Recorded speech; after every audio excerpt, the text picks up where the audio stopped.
भूतिया हवेली की कहानी। चैप्टर 2। बलि चढ़े हुए बच्चे की खोज।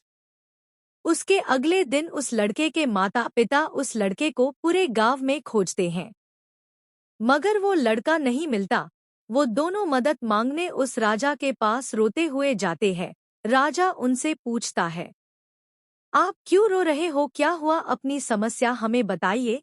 वह दोनों रोते हुए राजा को बताते हैं, हमारा लड़का रात से गायब है, हमने पूरे गांव में देखा, कहीं दिखाई नहीं दिया। राजा अपने सैनिकों को तुरंत आदेश देता है, उस लड़के को पूरे गांव में और गांव के बाहर जो जंगल है उसमें भी खोजे। वह सैनिक तुरंत गांव में जाते हैं और उस लड़के को खोजने लगते हैं, मगर वो लड़का उन्हें भी कहीं नहीं दिखाई देता।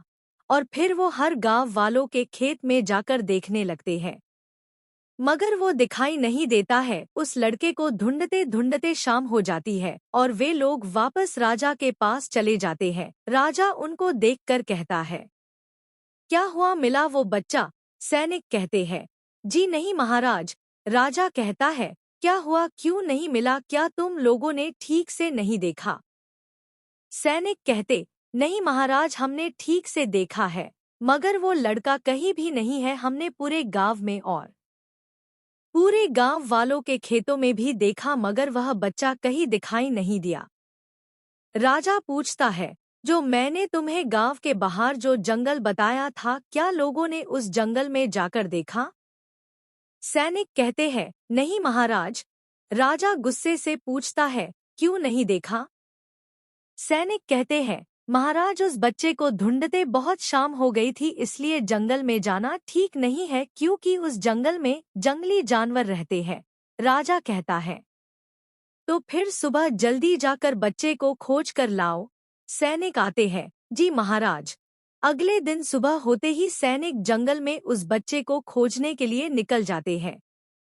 सैनिक उस बच्चे को जंगल में बहुत खोजते हैं। बोलो, खोजते खोजते उस जंगल के बीचों बीच चले जाते हैं। उन्हें एक वही दिखाई देती है। वो लोग गुफा के पास जाते हैं। में से एक सैनिक कहता है, चलो अंदर जाकर देखते हैं।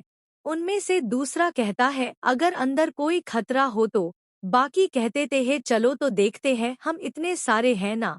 सैनिक गुफा के अंदर चले जाते हैं। उनके गुफा के अंदर जाते ही दिखाई देता है कि चमगादड़ उल्टे लटके हुए हैं और उनके लाल लाल आंखें उन्हें घूर रहे थे। अचानक से सारे चमगादड़ उनकी तरफ होते हुए आते हैं। वो लोग नीचे झुक जाते हैं और चमगादड़ गुफा से बाहर निकल जाते हैं। बोलो थोड़ा और गुफा के अंदर जाते हैं और देखते हैं तो वो गुफा खत्म हो चुकी है। चलते चलते गुफा के अंत तक आ चुके थे। वलो गुफा के बाहर आ जाते हैं और जंगल में चलने के लिए निकल जाते हैं। जंगल में चलते जा रहे थे कि उन्हें कुछ सामने दिखाई देता है। वे लोग उसके पास जाकर देखते हैं तो उन्हें एक बच्चे की सिर कटी हुई लाश दिखाई देती है। उस लाश पर कुछ निशान भी थे। वे लोग उसको देखकर डर जाते हैं और वहां से भाग जाते हैं। वो लोग भागते भागते थोड़ी दूर जाकर रुक जाते हैं। उन सैनिकों में से एक सैनिक कहता है, मुझे लगता है वह लाश उसी बच्चे की है जिसे हम खोज कर रहे हैं। चलो जाकर देखते हैं। वे लोग उस बच्चे की लाश के पास जाते हैं। उसका सिर कटा हुआ था। वे लोग उसके सिर को यहाँ वहाँ देखते हैं, मगर उसका सिर उन्हें वहाँ नहीं मिलता। वे लोग बच्चे के सिर कटी लाश को लेकर राजा के पास चले जाते हैं। राजा देखकर कहता है, क्या है ये, किसकी लाश उठाकर लाए हो? सैनिक कहते हैं, महाराज, हमें है जंगल में मिली है, हमें लगता है कि ये लाश उसी बच्चे की है। राजा तुरंत एक सिपाही को कहता है, जाओ और उस बच्चे के माता पिता को यहाँ लेकर आओ। सिपाही जाता है और उस बच्चे के माता पिता को लेकर हवेली में लाता है। राजा उन्हें कहता है, हमारे सैनिकों को जंगल में एक सिर कटे बच्चे की यह लाश मिली है। क्या आप इस बच्चे की लाश को पहचान सकते हैं? दोनों माता पिता उस लाश के पास जाते हैं और उस बच्चे की माँ समझ जाती है कि वो उनका ही बच्चा है। वो चिल्ला चिल्ला कर रोने लगती है। राजा पूछता है, क्या हुआ? बच्चे की माँ रोते हुए राजा को बताती है कि वो बच्चा उनका ही है जो रात से गायब है। वो दोनों उस बच्चे के माता पिता फुट फुट कर रोने लगते हैं। राजा हैरान हो जाता है, राजा को कुछ समझ नहीं आता है। राजा सोच में पड़ जाता है कि उस बच्चे का सिर काट कर उसका शरीर कोई जंगल में कैसे फेंक सकता है, या उसे कोई जानवर उठा ले गया था। अगर कोई जानवर उठा ले गया होगा तो उसका सिर कैसे काट सकता है और उसका शरीर ऐसे कैसे छोड़ सकता है? यह कोई जानवर का काम है या और किसी का?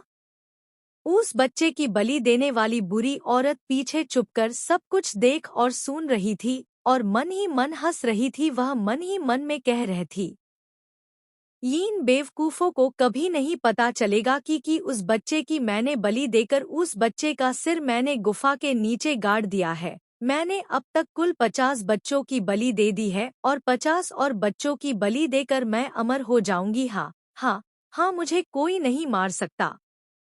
और उस औरत को रामू देख लेता है और उस औरत से कहता है, ये तुम उधर खड़े खड़े क्या कर रही हो? अंदर कितना काम पड़ा है, चलो अंदर जाओ। वह औरत अंदर जाने ही वाली होती है कि रामू उसे कहता है, अरे सुनो, तुमने अपना नाम नहीं बताया, नाम क्या है तुम्हारा? औरत रामू की तरफ आंखें मोटी करके कहती है, मेरा नाम कमला है। आगे क्या हुआ ये जानने के लिए सुनिए कहानी के चैप्टर 3 को। आज की ये खास और मज़ेदार कहानी आपको कैसी लगी? नीचे कमेंट में ज़रूर बताएं।